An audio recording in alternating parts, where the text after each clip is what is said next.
একসময় নিষিদ্ধ শিবির আর আজকের দিনের নিষিদ্ধ ছাত্রলীগের মধ্যে একটা সংঘর্ষ অলরেডি হয়ে গেছে। আর এই সংঘর্ষ হয়েছে কোথায়? পিরোজপুরের ইন্দুরকানী উপজেলায়। কারা কারা আছেন ওই এলাকার? ইন্দুরকানী উপজেলার বালিপাড়া এলাকায় নিষিদ্ধ ছাত্রলীগের হামলায় ছাত্র শিবিরের 3 কর্মী অলরেডি আহত হয়ে হাসপাতালে চিকিৎসা নিচ্ছে। শুক্রবার 31শে জানুয়ারি রাত 9:30টার দিকে উপজেলার বালিপাড়া ভূমি অফিসের সামনে এই ঘটনাটি ঘটে। হামলাকারীরা সবাই ছাত্রলীগের কর্মী বলে জানায় উপজেলা ছাত্র শিবির। হামলায় যারা আহত হয়েছেন তারিকুল ইসলাম, রিয়ান এবং সাইদুল ইসলাম, এরা সবাই ছাত্র শিবিরের কর্মী। ইন্দুরকানী উপজেলা ছাত্র শিবিরের সভাপতি আশরাফুল ইসলাম বলছেন, গতকাল রাত 9:30টার দিকে আমরা সাংগঠনিক কার্যক্রম শেষ করে বাড়ি ফিরছিলাম। পথেই আমাদের গতিরোধ করে ছাত্রলীগ এবং তারা আমাদের উপরে প্রকাশ্যে হামলা চালায়। আর বলছেন যে সারা দেশে ছাত্রলীগের কর্মীরা মিছিল করার জন্য প্রস্তুতি নিচ্ছিল, তারই অংশ হিসেবে তারা এই উপজেলায় মিছিল করার প্রস্তুতি নিচ্ছিল ছাত্রলীগের তারা কর্মসূচির জন্য। আচ্ছা, তো যখন শিবিরের নেতাকর্মীদেরকে দেখছে পাত্তাই দেয় নাই, তাদের উপরে দেশীয় অস্ত্র নিয়ে ঝাঁপিয়ে পড়ে। আর আহত সাইদুল ইসলাম বলছে যে গতকাল রাতে আমাদের 3 জনকে পেয়ে আমাদের উপরে হঠাৎ করে দেশীয় অস্ত্র নিয়ে হামলা করে। এর আগে আমাদেরকে ফেসবুকে বিভিন্ন ধরনের হুমকি দিয়ে আসছিল, গত রাতে আমাদেরকে পেয়ে সেই হুমকির বাস্তবায়ন করলো। ওসি সাহেব বলছেন যে আমরা এই ঘটনা শুনছি, কোনো অভিযোগ পাইনি। আহতরা দাবি করছে সবাই ছাত্রলীগের কর্মী। আর এই ঘটনার পর এটা নিয়ে আবার শিবিরের হাই অথরিটি যে কেন্দ্রীয় কমিটি আছে সেখান থেকে ব্রিফ আসছে, লোকালি এটার প্রতিবাদ হয়েছে। ছাত্রলীগের নেতাকর্মীদেরকে কেন গ্রেপ্তার করা হচ্ছে না সেটা নিয়ে কিন্তু প্রতিবাদ করা হচ্ছে। ইভেন গতকালকে শিবিরের একটা মিছিলের পারসেপশনে এটাও ছিল যে আহত যারা নিষিদ্ধ ছাত্রলীগের যে সকল নেতাকর্মী আসামি তাদেরকে পুলিশ কেন গ্রেপ্তার করছে না, এটা নিয়েও কিন্তু আমরা চট্টগ্রামও দেখছি একটা মিছিল হয়েছে, তারপরে কালকে আরও বেশ কিছু জায়গায় মিছিল হয়েছে। এখন ছাত্রলীগ বনাম ছাত্র শিবিরের এই যে লড়াই সংগ্রাম, এটা কি পজিটিভ নাকি নেগেটিভ? তো কিছু কিছু এলাকায় এমনও হচ্ছে ছাত্রলীগের কোনো নেতাকর্মীকে পাইলে বিএনপি এবং শিবির মারধর করছে, পরীক্ষার হল থেকে টাইনা হাসড়ে বের করে পুলিশের হাতে তুলে দিচ্ছে, অনেকে সন্ত্রাসী তাদেরকেও দিচ্ছে, আবার অনেকে যারা নিরপরাধ কোনো কারণে ছাত্রলীগ করছে, এই সার্জিস যেমন এখন বলে যে ভাই আমি তখন চিপাই পয়রা করছি, তো এরকম অনেকেই চিপাই পয়রা করছে। বাট এখন চিপাই পয়রা করছি এইসব কথা দিয়ে লাভ হয় না, এদেরকে মারধর চলে। আবার অন্যান্য জায়গায় তারা যেমন সুযোগ পাইলে মারে, ছাত্রলীগও তারাও নিষিদ্ধ হওয়ার পরে আপনার অনেকটা ভয়ঙ্কর হয়ে উঠছেন, এটা আমরা বলতে পারি। কারণ বিভিন্ন জায়গায় তারা যে ঘটনাগুলো ঘটাচ্ছে সেগুলো কিন্তু যথেষ্ট ভয়ঙ্কর। আর ছাত্রলীগ নামটার মধ্যে একটা ভয় কাজ করে আমজনতার।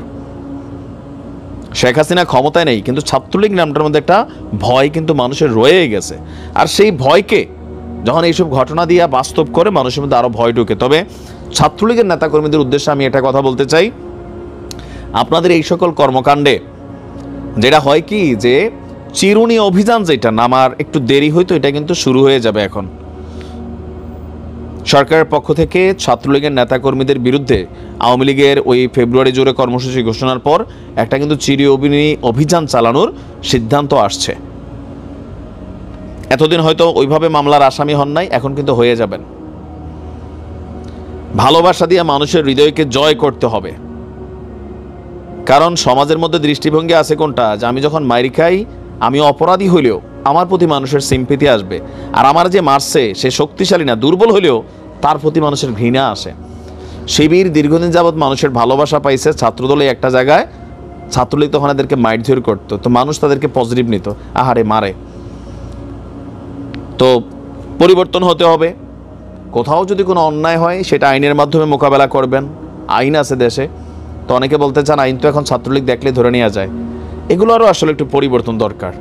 যারা অপরাধী সন্ত্রাসী তাদের বিচার নিশ্চিত যেমন করা জরুরি, কিন্তু একজন নিরপরাধ ব্যক্তি ছাত্রলীগ করতো, যুবলীগ করতো, আওয়ামী লীগ করতো, করতেই পারে, তাকে ধরে নিয়ে মারধর করা, তার পরীক্ষার হল থেকে বের করা, তাকে রাস্তাঘাটে মব জাস্টিসের শিকার করা, আদালতে গেছে গ্রেপ্তার হয়েছে তার ওইখানে পানিশমেন্ট দেওয়া, এগুলো কিন্তু ঠিক না। এগুলোতে এই হিতে বিপরীত হচ্ছে, রিয়েকশন হচ্ছে। কারণ বিভিন্ন জায়গায় ছাত্রলীগ দেখলে মার দেওয়া হচ্ছে, তো ছাত্রলীগে পাল্টা প্রতিশোধ নিচ্ছে। এই খেলাগুলো বন্ধ হওয়া দরকার।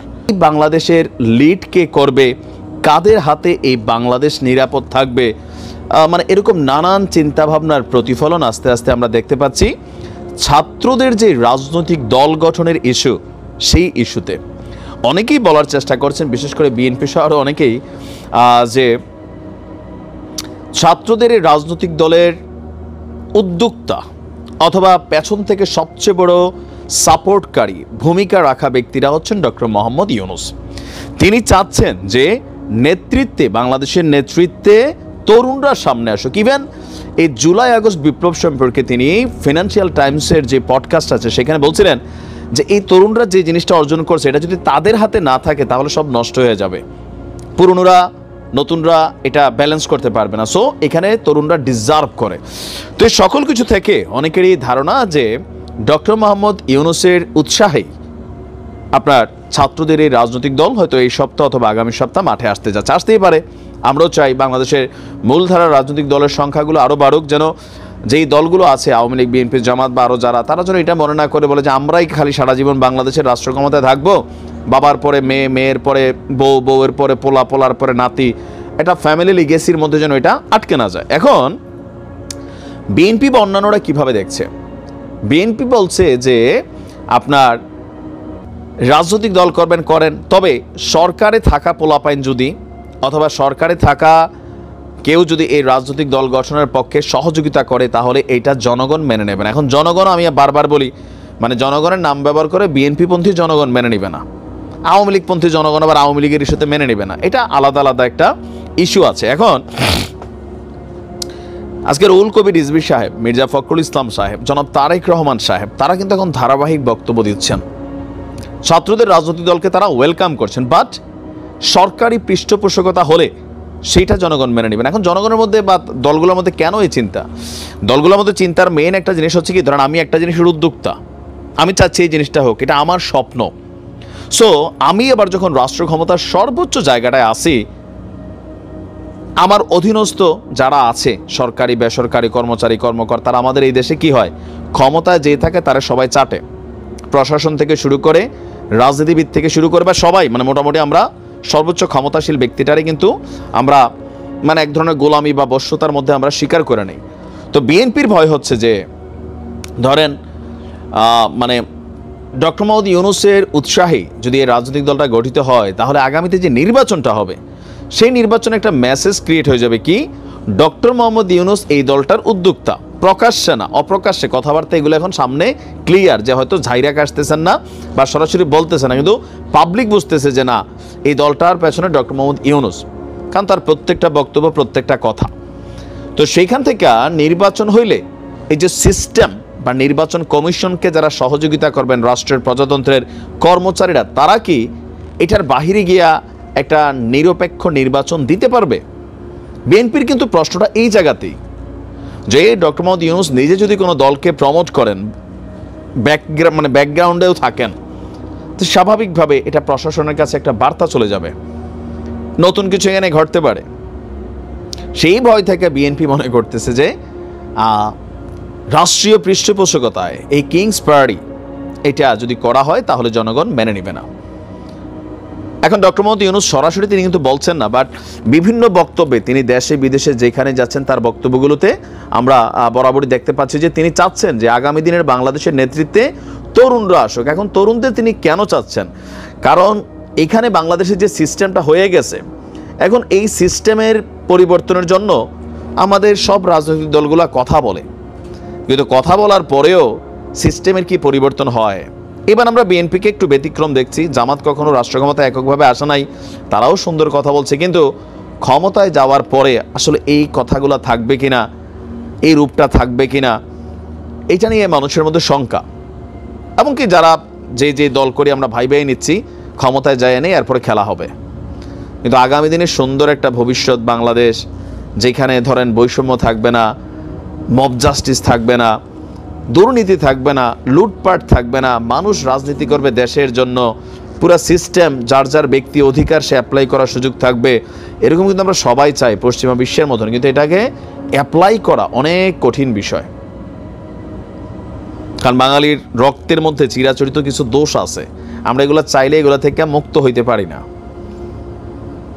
তো ডক্টর মোহাম্মদ ইউনূসের এই সিদ্ধান্তের মেইন বিষয়টা হচ্ছে যে তিনি ভাবছেন যে এই শেখ হাসিনা সরকারকে উৎখাত করতে বা ফেসিবাদকে উৎখাত করতে 1000-এরও বেশি তরুণ তাদের জীবন উৎসর্গ করেছেন, হাত পা হারিয়েছেন তাদের আত্মত্যাগেই এখনকার এই বাংলাদেশের সিচুয়েশন হয়েছে। সো এই বাংলাদেশকে সামনের দিকে এগিয়ে নিয়ে যাওয়ার জন্য তরুণদের হাতেই নেতৃত্ব থাকা উচিত। আর যেহেতু আমাদের ছাত্ররা বলছে রাজনৈতিক দল আসতে যাচ্ছে, সো বিএনপির ফোকাসড ওই জায়গায়। এই জন্য অনেকেই বলার চেষ্টা করছেন ডক্টর মোহাম্মদ ইউনূসই কি পেছন থেকে ইন্ধন দিয়া এই দলটা তৈরি করছেন? সেনাবাহিনীর লোকজন তাকে মানে তৌহিদকে গাড়িতে রেখে আমাদের ঘর তল্লাশি করছে, তখন আমার স্বামী অনেকটা অচেতন ছিল, পরে হাসপাতালে মারা যাওয়ার পর আমাদেরকে খবর দেওয়া হয়।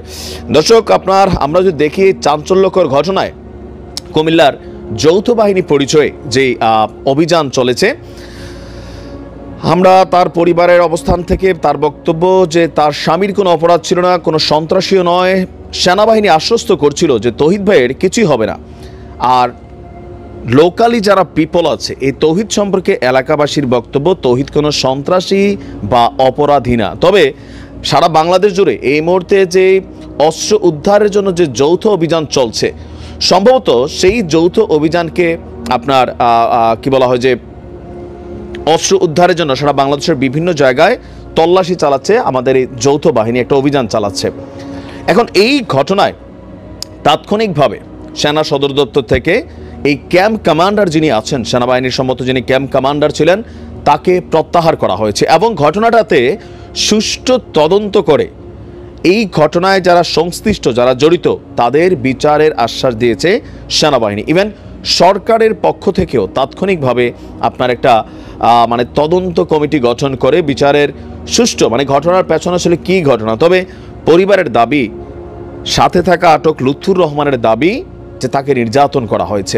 এখন নির্যাতন করা কেন হইতে পারে? ধারণা হচ্ছে যে সম্ভবত তার বিরুদ্ধে যেহেতু অস্ত্র ব্যবসার অভিযোগ, কোথাও না কোথাও কে একটা মিস ইনফরমেশন তো দিছেই।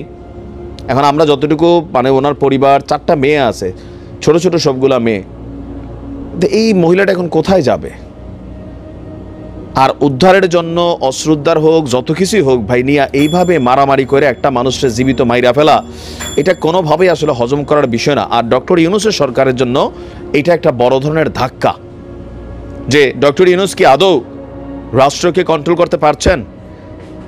আইন শৃঙ্খলা বাহিনী কি তাকে মানছে নাকি তার কথা শুনছে?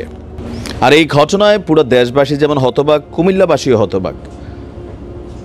এখন হচ্ছে কি সারা বাংলাদেশে অনেকেই আপনার নানান ধরনের মিথ্যা মামলা, মিথ্যা ইনফরমেশনের মাধ্যমে আইনশৃঙ্খলা বাহিনীর কাছে কিন্তু আটক হয়ে যাচ্ছেন। তো আইনশৃঙ্খলা বাহিনী তাদের দায়িত্ব পালন করতে গিয়ে স্বাভাবিকভাবে জিজ্ঞাসাবাদ করে, কিন্তু জিজ্ঞাসাবাদের ভাষা যদি হয় এমন যে একটা সুস্থ সবল মানুষ ভাই তাকে মাইরাই ফেলতে হয় বা তিনি মইরাই যান, এই লেভেলে টর্চার করে, নির্যাতন করে, সেটাও কিন্তু আসলে মানা যায় না।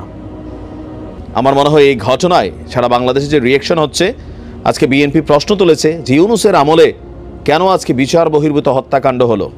সম্ভবত এটাই এই ব্যর্থ ইউনূস সরকারের পতনের প্রথম ধাপ হইতে পারে। কারণ তিনি আসলে আইনশৃঙ্খলা বাহিনীকে এই মুহূর্তে ব্যালেন্স করতে পারছেন না। উনি কি করতেছেন আমি জানি না, মানে রাষ্ট্রকে ব্যালেন্স করার জন্য যে ক্যাপাবিলিটি দরকার, কোথাও না কোথাও এই জায়গাতে সরকার ব্যর্থ।